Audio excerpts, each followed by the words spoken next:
4 blocks to building a lifelong relationship with your daughter. As with every generation, mothers and daughters share a special bond. Though one is not quite a woman and one, in many ways, is still no longer a girl, they each bear the qualities of each other.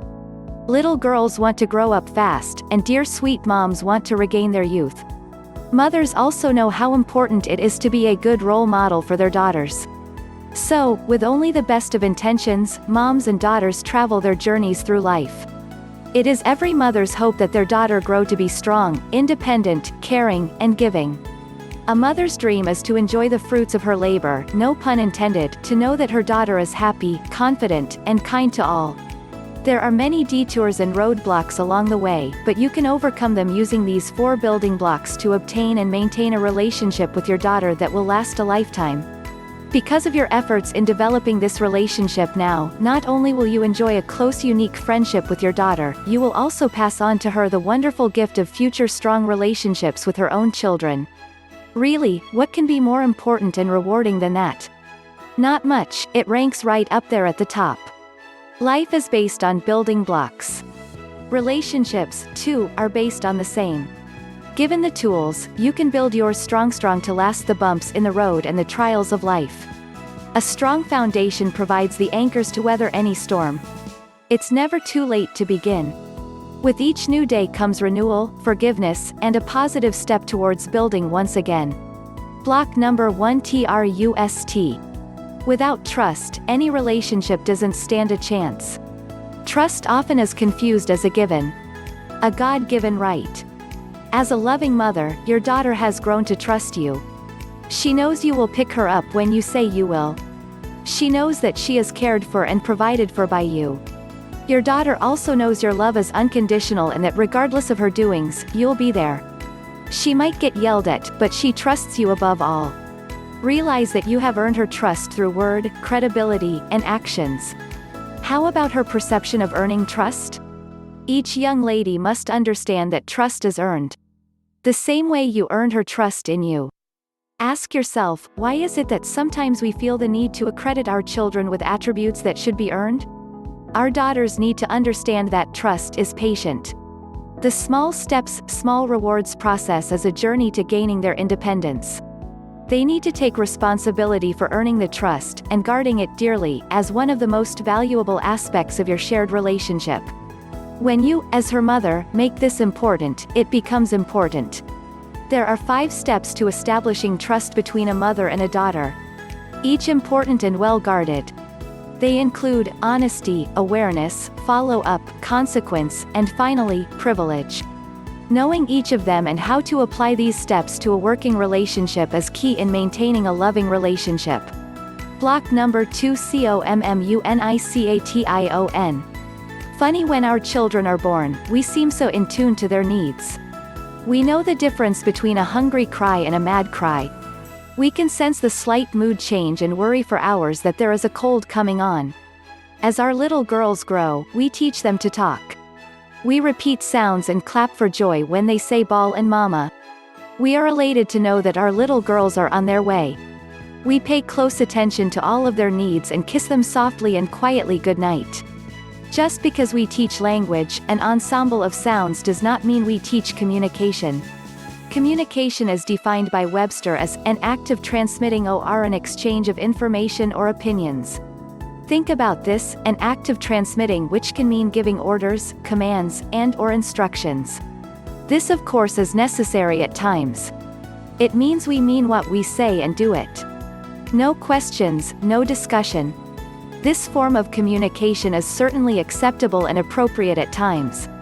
Taking the other side of the definition, an exchange of information, we understand this to be a form of exploring another's opinion, thoughts, and logic. This too is very important. As a matter of fact, this is the foundation of effective communication involving 2 people. When does it start?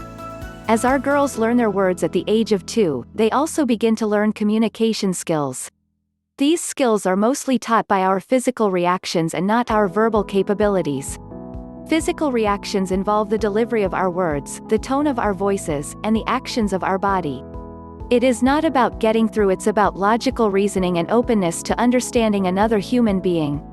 Since your daughter has already achieved a level of trust in you, she will embrace your skills of communication if delivered in a manner that support her best interests without threatening her own desires. You, as the parent, are in control at all times. You just need the tools to help educate your daughter on the ways of the world. With these tools and exercises, you are able to begin to lay the strong foundation of open-minded, free exchange of information without losing your position of authority.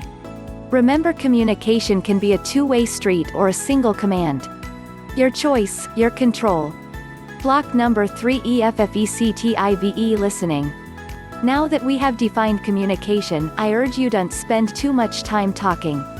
Teach by actions as well. How? It's easy, once you understand how. Spend a lot of time listening. Effective listening provides an avenue showing insight into your daughter's life.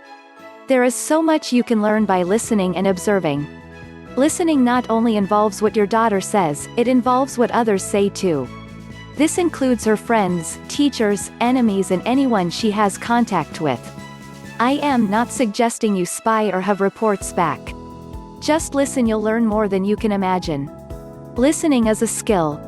Creating environments of opportunity is what you want to do. For example, carpools are painful to be sure, but when you pick up a bunch of her friends, keep the music to a soft level, don't talk, just listen.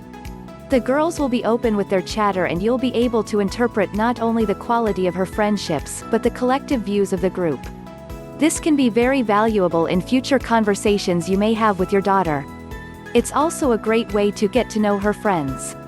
Subtle suggestions from your side will have a better impact if you are more informed. Remember what you learned regarding communication. Since your daughter has already achieved a level of trust in you, she will embrace your skills of communication if delivered in a manner that support her best interests without threatening her own desires. You, as the parent, are in control at all times. Block number 4: LETTING go. Letting go is the ongoing process we all deal with. When, how, just enough, not too much. Knowing when to allow your daughter to find her way and knowing when to hold her hand and guide her. There will be times when your heart breaks for her, when you want to take her pain, her place, her path, but the same lessons we've learned, so too shall they. We realize we can't and should not always shield her from everything. If you think about it, looking back on our own life, some of the most painful situations taught us the most powerful life lessons. Whether that was empathy and compassion for others, or our ability to forgive and move on, whatever crisis we face, we have a choice. We can choose to be bitter or better. It's a choice. In being there for your daughter, while letting go, you provide the strength she'll need to stand on her own. Through pain we grow, and through growth we become whole. Sometimes there are no words, sometimes silence and solidarity speak louder than any great speech.